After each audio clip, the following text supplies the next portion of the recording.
Oh, finally, it stopped. I have such an issue with it loading. I don't know why I do have this problem, but I have a better camera configuration. I can now feel like instead of like craning my neck up, I can like talk to you directly in front of me, which is more natural. So I just feel that's a lot better. So anyway, um, thanks for coming in. Um, please hit the thumbs if you will, please.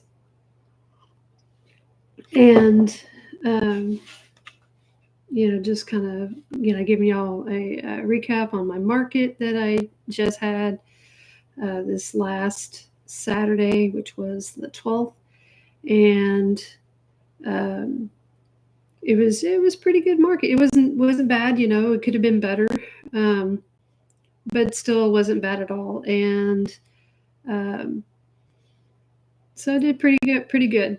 Um, I was real pleased with some of the sales that I really had, and wasn't too bad. So where it was located, okay, so I live in Garland, Texas, and it was located on the square in downtown Garland. And this is now a city-run market. So before it wasn't, but it is now. And so it's definitely for a great place for me to have a base. I've been doing this market for over a year, almost for a full complete year. I didn't do June, July, and August. I don't think we had a. Do we have? Yeah, we did have a market in August. It was indoors and it was just hot, and we always do them when they're hot indoors. But this year we're going to do it as a night market, which is like it's going to be hotter, like August heat, and it's going to be a night market. And I'm like, the sun doesn't go down until you know, like 8:45 or something. It's just like it's gonna be miserably hot, but that's just the way it is. And so this is what I'm gonna be doing. Anyway, um, I probably will acclimate myself eventually to be able to handle that kind of heat because it will be probably in the hundreds by that time. We would probably definitely have 100-degree heat by that time. Anyway, but the weather that we had was very pleasant. We probably got up to about 85, which is a little bit warm, especially if you're in market. Um, but in general, it was really nice. The wind wasn't too bad. It was nice and calm in the morning, and um, I'm so gotten so used to doing my setup. I can get my setup done for the most part, set up in less than an hour, you know. Hi Lydia, how are you doing, darling? Um, and then I have new wine crates, or not exactly new, but the repurposed wine crates. And the previous market, I stacked them 3 high. This time I only stacked them 2 high because I wasn't sure how the wind was going to be. So I only stacked them 2 high, and it worked out fine. Then, because last time the wind just totally blew them all off, and that was no fun. And I still had problems with product still blowing off. So this month I was not in my regular spot. For every market I've been with this coordinator, I've always had the same spot, and I just trumped up in there thinking like, oh, I'm going to be in my spot, and it was filled. And I was like, oh, because she did send a picture, a map where everybody's spots were going to be, and um, and it was blurry, so I didn't, I couldn't really tell. Sometimes it just happens, and excuse me. And so I was actually probably about 3 or 4 stalls down from where I normally is. So I was basically on the same side of the square. I was just a few down. And I was like, oh my God, my people are not going to find me. But some of them did. And it was cool because I had some people come up and say hi to me. And I had some people say, oh yeah, my kid loves doing the claw machine. She did it last time. And I had several people say that to me. And I was like, geez, that's good. I love it. I love hearing it. That's my favorite part. So, fortunately, the booth next to me, actually on both sides, were both vendors that I've had next to me in the past. Well, technically one, no, but I knew of her. I had when I was vetting the market back in 2019. It was the summer of 2019. I went down there, and this is before we had the square revamped. Of course, this was pre, COVID lockdown and everything. And so, I was going down there and I was vetting the market because I was thinking about doing markets like back then. Okay. So this lady, she is a sewer. So she would make things for your home. She would make aprons and other things like that. And she turned a good business. And when I met her then in 2019, she had been with that market for 4 years already. And then I went to this market this Saturday. She was right beside me, and I told her, I said, we've talked before, but it was like 6 years ago. And she's like, oh, what did we talk about? And I'm like, I don't even remember myself. I mean, basically, I was just talking about getting interested in being in the market. And at that point, she had already been with the market for like 10 years. I mean, I guess it would be 10 years. I don't know if they did. I don't think they did markets during lockdown. I'm not sure about that. I never asked. It's a good question to ask. Anyway, I don't think it really matters, but I'm just kind of curious. Anyway, being that it's an outdoor market, maybe you had people who were not as afraid to be indoors, and so maybe outdoor markets were not as scary. Maybe, I don't know. So anyway, so I kind of, just by hearing her talk about it, she's actually moving away to another state. But I went over there and talked to her for a little bit. My mom bought some stuff from her. My mom was doing my market with me. And but she was telling me that there is another market that's in Mesquite, Texas, which is right next door to Garland. It's like east of Garland. Like Garland's a little northeast, Mesquite is east. Like, well, it's a little southeast. It's almost directly east of Dallas. And so I didn't know that they had a farmer's market going on. But she's like, well, they don't only just do, produce and foodstuffs and things like that, but they also have handmade vendors there as well. And it has to be handmade. And so she was telling me, it's only like $30. And it's like every Saturday between April and November.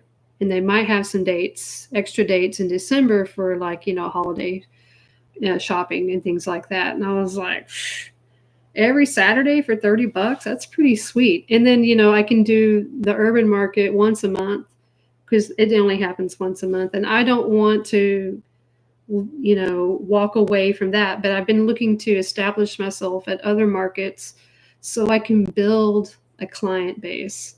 And so she suggested that, she's like, yeah, just stay at other markets. Don't be flitting around and you will, build a client base. And I'm like, yeah, that's kind of what I had in mind.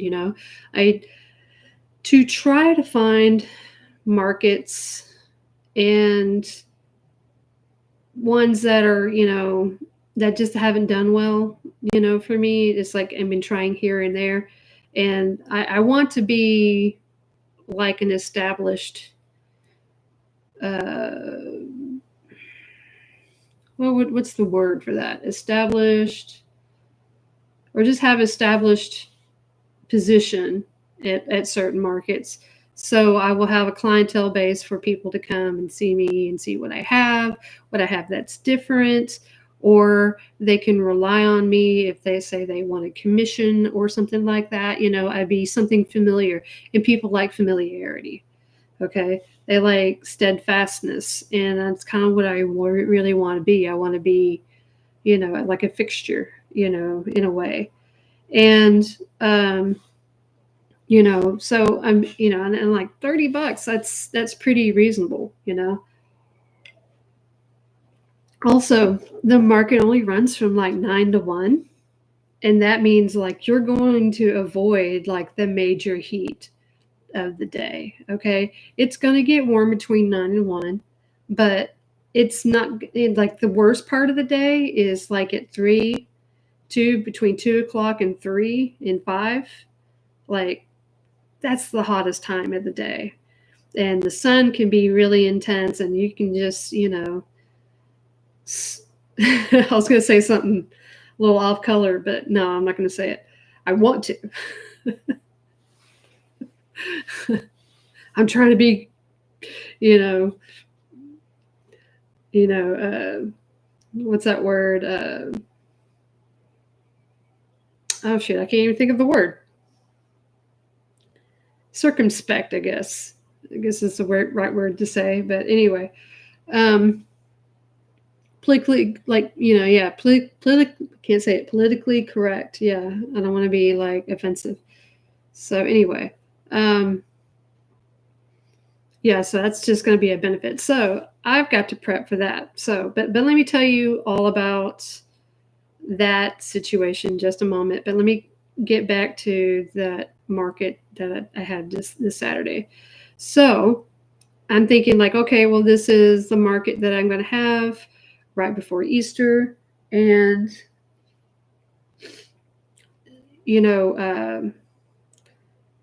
so I had prepped like ducks and chicks.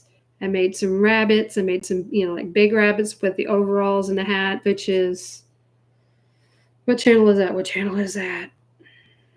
I can't remember her channel, but she's got a tutorial on it for the rabbit with the hat and the overalls. And I was selling those puppies for like $45 each. And I sold both to one customer. I was like, rock on. And I still have one left, but it doesn't have clothes on. It just has, it's naked. Okay. It's a naked bunny, but he's still cute. Okay. But I'm like, I need to make a couple more of these bunnies. I was thinking about making one with a little dress, like a hat and maybe a little dress, and I think that's what originally I was going to do with the naked one. But I was going to do the naked one because it would just keep the cost down, because I was sitting there thinking like, nobody's going to want to buy these for $45, but you know what? I need to sell my value. And somebody came and bought them, and I was just like, that is a lesson. That is a lesson right there. I am worth my value. And I can't just doubt that. Sometimes I have things that have been sitting there for months. I've had things that have sat there for a year, and I have to tell myself, you know what, don't lower your value. You're good. You have value in your craft. You have that, and I really think that I shortchanged myself inside my head, thinking that nobody is going to pay for this. And you know what? They are, because I've been out there to restaurants, and I have seen these restaurants who sell $20, $30 plates, and they're filled with people. And I'm like, how do I tap into this market for these types of people? But, there are people out there who do have money, who will spend. And also, people who come to craft markets, they are looking to spend. So I have to tell myself, this is what people are looking to do. This is what they're wanting to do. So you need to provide it for them. So if they're going to spend money, make sure you have something there for them to buy. And and you just have to keep your mind open to that. That's like what you have to talk yourself into this, because like I come from where a low income family. Okay, we've been low income forever. I think I'm going to be low income for the rest of my life. But I can't not think like that all the time. And I have to tell myself, like, everybody is not like me.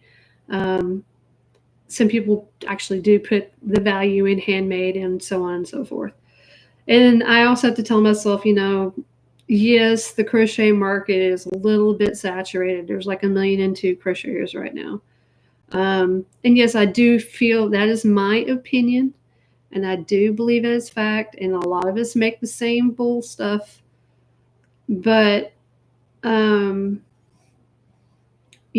also, but we all make something a little bit different, because we all had different aesthetics.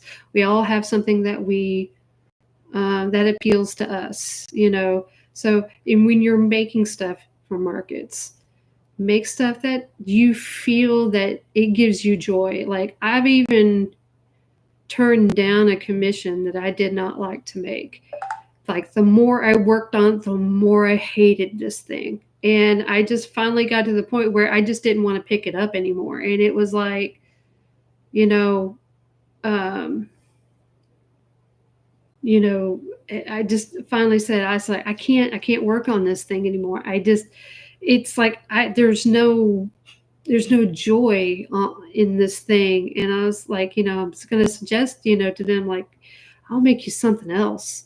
But this thing is just not, it's just, I don't want to work on it, and it's just like, it's hard. And it's like, it just was not the thing for me to work on. Um, and sometimes, it's hard to express that to somebody who is not an artisan such as yourself. Artisans, we we we work with our feelings just as much as we work with our hands and our materials. And that's where a lot of it, the inspiration and the desire to want to do these things, comes from. Like, we get gratification out of it. We enjoy our work, and so that's important to do. It's to really enjoy your work. Anyway, so um, getting back to okay, off my little rant here, my little segue rant. Um, but anyway, getting back to the market that I was doing. So I had, like I said, I had several customers coming back to me and saying, like, "Hey, we love your claw machine." Claw machine's always a fun deal.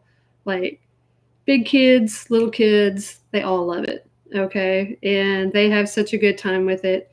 I need to make some more little prizes for the claw machine, and the prizes are like this big. I mean, they're tiny. And if they take me less than 15 minutes to make, I can sell them for $5. So that's what I do. And so I'm always looking for miniature things to make. Right now, I have mostly little ducks. I have they're like little mallards, but they're like round. Okay, they're not like, it's not hard to make. Um, I have a I experimented with making like a little jellyfish out of worsted weight, and don't really care for it, but I threw it in there anyway. There's also a little chickens. Little chickens are so cute. I really have to say, those little chickens are adorable. I'm probably going to have to keep those in stock. Little yellow ducks are really popular.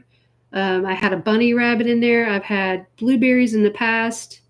Just something small. And the fact is that the kids love working with it. It's kid size. and it's at their level, and the little kids are just, they just love it. They're about like 2 years old, 3 years old, man. They're all, they see it's like a bright beacon, it's bright red, they're like, ooh, what is that?